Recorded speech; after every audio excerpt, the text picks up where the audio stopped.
I'm Nigel, and this is St Mary's Hospital in London. Humanity has always fought against disease and infection. But it wasn't until the 19th century that people began to understand the role bacteria and other germs had to play. This led to rapid improvements in hygiene, and for the first time, people could prevent infection. But it wasn't until 1928 that Alexander Fleming found a way to treat infection when he discovered penicillin here at St Mary's Hospital. Alexander Fleming was a Scottish doctor and scientist.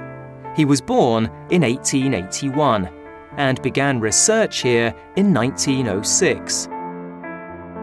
Fleming was a brilliant researcher, but he was notoriously untidy. After a month's holiday, he returned to find a mold growing on a bacteria sample he had discarded. As he was throwing it away, he noticed the mold was actually killing the bacteria. When he investigated further, he found the type of mold was penicillium. Fleming named the substance it released penicillin. Fleming realised that penicillin could treat infection, but he couldn't produce enough of the antibiotic agent to be truly effective. It looked like the end of the road for penicillin until two Oxford scientists took up the challenge. Howard Florey was an Australian pharmacologist and pathologist working at Oxford University. He led a team researching antibacterial agents produced by microorganisms. Ernst Boris Chain had fled Nazi Germany to work as a scientist in England. He was one of Florey's most talented colleagues and was studying naturally occurring chemicals that could kill bacteria. Together, they started looking into Fleming's discovery and decided they had better reinvestigate some of his findings. Based here at Lincoln College, an entire team of Oxford-based scientists were soon working on penicillin. And by late 1940, they had invented a way to mass-produce the drug. They had also trialled the drug here at Oxford's Radcliffe Infirmary. By this time, another war, World War II, had started. Suddenly, there was a great need for a drug which could fight infection, and the American War Production Board were willing to spend big money.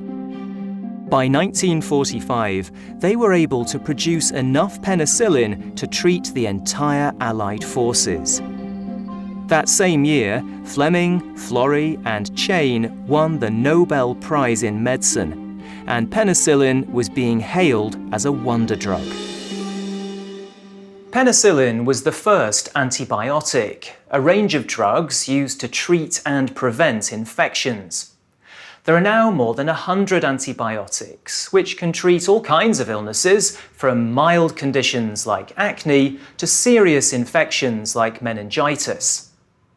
For over 70 years, they have saved countless lives, but scientists warn we are now facing a new threat: antibiotic resistance. Bacteria are living organisms, and like any living thing, they adapt to survive. Many strains of bacteria have evolved to fight off antibiotics, and this means some infections are now resistant to treatment. Although some of this resistance is naturally occurring, much of it is our own fault.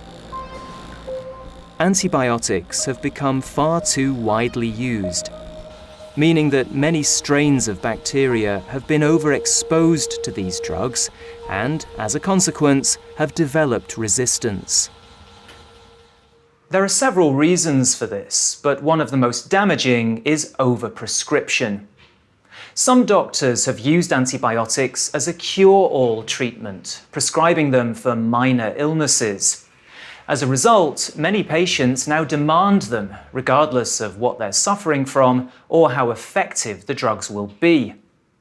In some countries, antibiotics are even available over the counter, so there are almost no restrictions on how they're supplied. This overuse of antibiotics has fueled the rapid growth of resistance, and if it continues, it will have disastrous consequences.